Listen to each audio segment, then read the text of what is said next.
percentage হিসাব 30 নে কিমান হৈছে কালি কৈছে 30% ন আৰু এইবোৰ ঘূৰাই নিব নেকি এই হেৰি কেছৰে কি বুলা নি আছে নি এটা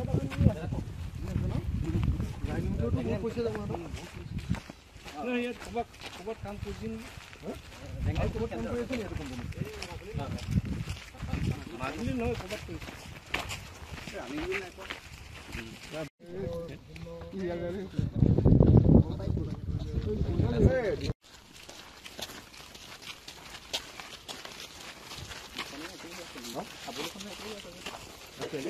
এখন হোৱাগে নাই ন প্ৰথম অলপমান মাজৰ এখন কোনে বনাইছে সেইটো বাহিৰত কোনে হা দলং লাগিছিলে যে সেইখনো হোৱাগে নাই ন সেইখিনি হ'ব বুলি কম দামী মেচিন হ'ব আমি সেইখন সৰু দলংটো বৰ ডাঙৰটো সৰু ৰাস্তা কাম বেছি আছে ৰাস্তা কামটো বেছি ৰাস্তা কামটো হৈ যাব লগাবোৰ উঠোৱা আকৌ লৈ যোৱা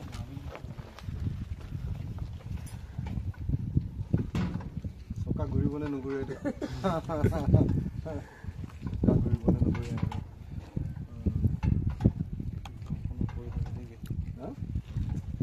এইটো দামে কিমান হ'ব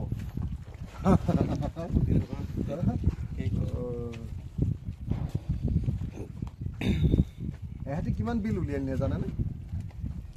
গম পোৱা নাই কিন্তু ৰানিং বিল পোৱা নাছিলে মানে কোনে ইমান কৈছিলে পাহৰি 200 কোটি মানুহে উলিয়াই দিছিল এটা দামটো উলিয়াই নাই চাগে নাই লোৱা নে লছ আছে নে কেলে গুছি পাৰ্চেন্ট দুইটা ইউপি আৰু হেৰিৰ মাজত কিবা কৈফিয়ত হ'ল বুলি কৈছে মদ্ৰাই টিআৰসি মাজত কিবা মাজত লাগি না মেইন ঠিকাদাৰৰ মাজত কন্ট্ৰাক্টৰ মাজত লাগি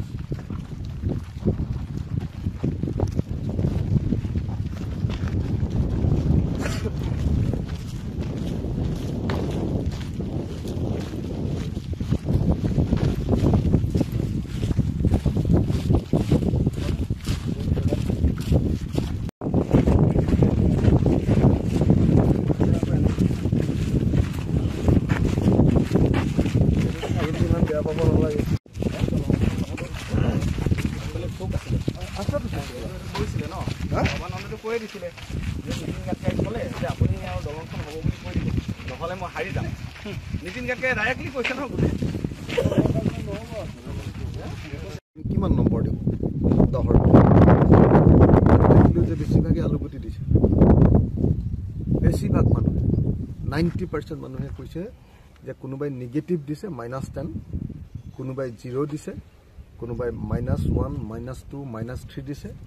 এজন নে দুজনেহে অলপ ভালকে নম্বৰ দিছে বিজেপি চৰকাৰখনে আমাৰ আৰু বিজেপি দলৰ পলিটিচিয়ান বিলাকে ৰাজনীতিক বিলাকে নেতা বিলাকে যি সাংঘাতিক ধৰণে আমাৰ সমাজখন সাম্প্ৰদায়িকীকৰণ কৰিছে যে সাংঘাতিক ধৰণে হিন্দু মুছলমানৰ ৰাজনীতি কৰিছে আৰু জাতি বৰ্ণৰ ৰাজনীতি আপোনালোকে সকলোৱে দেখিছে এতিয়া ৰূপজ্যোতি কুৰ্মীয়ে কিবা 2 নম্বৰী কাম কৰিছে ৰূপজ্যোতি কুৰ্মীয়ে 2 নম্বৰী কাম কৰোঁতে যদি কোনোবাই ধৰিছে তেতিয়াহ'লে কয় যে চাহ বাগিচাৰ শ্ৰমিকৰ পৰা যদি কোনোবাই আকৌ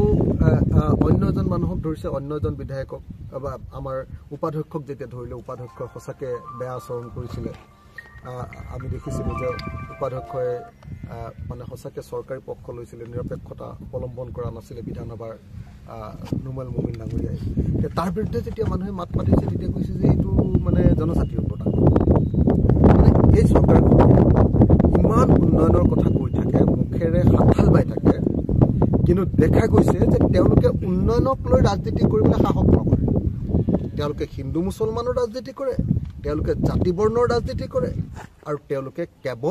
কেৱল মিছাৰ কথাৰে ৰাজনীতি কৰিব খোজে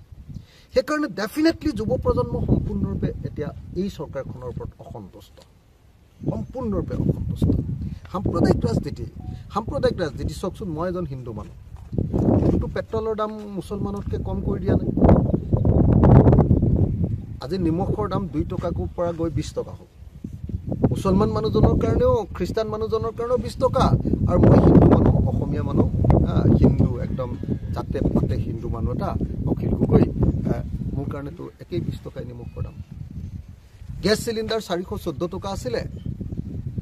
414 টকাটো হিন্দুবিলাকক দি থকা নাই কমাবহে লাগিছিল অকমান ভাইৰ বেহনীয়ে কৈছিল যে মহেঙ্গা হটাएंगे হ্যাঁ তো 414 টকাতকৈ কম দামত দিব লাগিছিল আমি হিন্দু আছো পুৰা হিন্দু টকা হলে তেতিয়া ফুট এটাও লৈ লম মই যদি হসাকে কম দামত দিয়ে কিন্তু 1152 টকা কৰি দিলে কিয় গ্যাস সিলিন্ডাৰ মুসলমানৰ কৰি দিলে কাৰণেও কৰি দিলে খ্ৰীষ্টানৰ কাৰণেও কৰি দিলে হিন্দুৰ কাৰণেও কৰি দিলে ফুট লোৱা মানুহৰ কাৰণে গেৰুৱা পিন্ধা মানুহৰ কাৰণে তো কম দামত বস্তু দিয়া নাই ও তামানে লুণ্ঠন সবকে কৰিবা আৰু ৰাজনীতিটো যেহেতু ইয়াত মুসলমানৰ সংখ্যা কম মুসলমানক আক্ৰমণকাৰী ৰূপে দেখুৱাই হিন্দুৰ সেন্টিমেন্ট লবলৈ চেষ্টা কৰিবা কমিউনাল ফেসিজম এটো কৰিবলৈ চেষ্টা কৰিবা এই ৰাজনীতিক এতিয়া মানুহ অসন্তুষ্ট আমাক লাগে কৰ্মসংস্থাপন সক আমাৰ 23 লাখ নিবনুৱা আছিল বিজেপি অহাৰ আগতে আজি সেই 23 লাখ নিবনুৱাকৈ 35 লাখ 12 লাখ নিবনুৱা অকল বিজেপি চৰকাৰৰ দিনত বাঢ়িলে 12 লাখ নিবনুৱাৰ সংখ্যা বাঢ়িলে আপুনি সক আজি গোটেই ভাৰতবৰ্ষৰ ভিতৰত অসমৰ মানুহৰ গড় উপাৰ্জন 1,25,000 টকা ভাৰতৰ গোটেই ৰাজ্যবিলাকৰ তুলনাত আমি তলৰ পৰা 5 নম্বৰ পাৰ ক্যাপিটা ইনকাম 1,25,000 টকা গোৱাৰ কিমান 6,74,000 টকা আমাৰ ওচৰৰে সৰু এখন ৰাজ্য একো নাই অকল টুৰিজম হয় ছিকিম কিমান 5,84,000 এই গোটেইবিলাকে এটা বস্তু প্ৰমাণ কৰিছে যে আপুনি দৰিদ্ৰতাৰ বিনৰ পৰা আমি তলফালৰ পৰা আমাৰ দৰিদ্ৰতাৰ বিনৰ পৰা মানে আমি 5 নম্বৰ গড় আয়ু গোটেই ভাৰতবৰ্ষৰ ভিতৰত আটাইতকৈ আমাৰে কম 67 কেতিয়া গড় আয়ু কম হয় এতিয়া মানুহ দুৰ্বল হয় খাবলৈ নাপায় দুখীয়া হয় দৰিদ্ৰ হয় গতিকে এইবিলাকৰ উন্নয়নৰ কাৰণে আজি চাওক আপোনালোকে মানুহ অসমীয়া মানুহক শিকাব লাগিছিল কি প্ৰফেশনেলিজম পেশাদাৰিত্ব শিকাব লাগিছিল কি শিকাইছে যে 5 কেজি চাউল দিম কাম বন কৰিব নালাগে একো কৰিব নালাগে কি কয় প্ৰাইম মিনিষ্টাৰ কিষাণ যোজনা দিম আৰু অৰুণোদয় দিম তোমালোকে কাম বন কৰিব নালাগে মানুহক পেশাদাৰী কৰিবৰ কাৰণে মানুহক এটা জীৱিকা দিবৰ কাৰণে মানুহক কেনেকে কাম